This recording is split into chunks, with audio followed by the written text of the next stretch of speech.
แต่งตั้งท่านภูธนูเพชรสายสมบัติเป็นรองเลขาพรรคแขวงรองเจ้าแขวงเวียงจันทน์พิธีประกาศแต่งตั้งรองเลขาคณะบริหารงานพรรคแขวงรองเจ้าแขวงเวียงจันทน์ได้มีขึ้นในวันที่16กันยายน2024นี้อยู่ที่ห้องว่าการปกครองแขวงเวียงจันทน์ซึ่งท่านที่ถูกแต่งตั้งครั้งนี้แม่นท่านภูธนูเพชรสายสมบัติโดยการเข้าร่วมของท่านนางศรีใสฤดีมูลสอนกรรมการกรมการเมืองศูนย์กลางพรรคเลขาธิการศูนย์กลางพรรคหัวหน้าคณะจัดตั้งศูนย์กลางพรรคมีท่านกพันธ์สิทธิดำภากรรมการศูนย์กลางพรรคเลขาคณะบริหารงานพรรคแขวงเจ้าแขวงเวียงจันทน์พร้อมด้วยบรรดาท่านในคณะบริหารงานพรรคแขวงบรรดาเจ้าเมืองรองเจ้าเมืองหัวหน้ารองหัวหน้าบรรดาแผนกการกรมกองและพนักงานหลักแรงภายในแขวงเข้าร่วมอย่างพร้อมเพรียง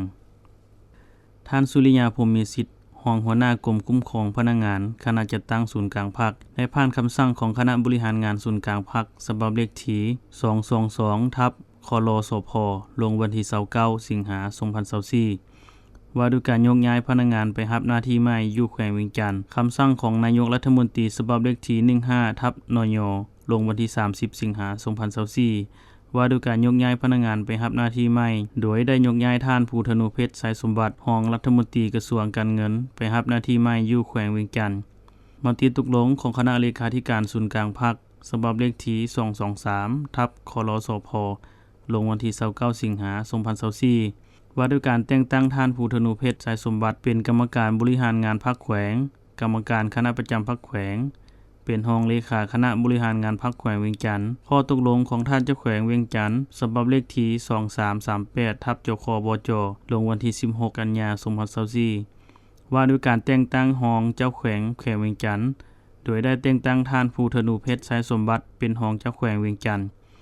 โอกาสนี้ท่านนางศรีใสฤดีมูลสอนได้อบรมต่อพิธีประกาศแต่งตั้งซึ่งท่านได้กล่าวว่าการประกาศการจัดตั้งในครั้งนี้เป็นบัตรก้าวอันสำคัญในการแต่งตั้งพนักงานนำพายุทธศาสตร์ในสายการกะเกียมเข้าสู่กองประชุมใหญ่ของแขวงให้มีผลสำเร็จซึ่งสหายภูธนูเพชรสายสมบัติเป็นผู้หนึ่งที่มีความรู้ความสามารถในการชี้นำนำพาและสหายดังกล่าวมีความเติบใหญ่แต่หักฐานขึ้นมามีความสามารถด้านเศรษฐกิจและการเงินด้านการก่อสร้างพรรคพนักงานเพื่อมาช่วยแขวงเวียงจันทน์ในการวางแผนพัฒนาเศรษฐกิจสังคมของแขวงในการขุดค้นแหล่งรายรับให้ได้เพิ่มขึ้นพัฒนาเศรษฐกิจสังคมของแขวงให้ดีขึ้นในต่อหน้าเรียกร้องมายังบรรดาสหายให้มีความเป็นเอกภาพในการประกาศการแต่งตั้งในครั้งนี้และภายหลังการประกาศการแต่งตั้งให้มีการเผยแพร่ให้รากฐานพรรคและสำนักงานต่างๆให้ได้รับทราบและให้ผู้ที่ถูกแต่งตั้งจัดแบ่งเวลาในการลงพบปะกับพนักงานสมาชิกพรรคอยู่ขั้นรากฐานให้ได้รับทราบอย่างทั่วถึง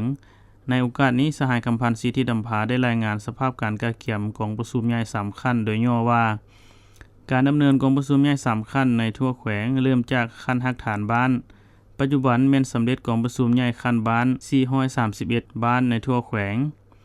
สำหรับการดำเนินกองประชุมใหญ่ของหน่วยพรรคสำนักงานองค์การคันเมืองในทั่วแขวงปัจจุบันแม่นได้สำเร็จแล้ว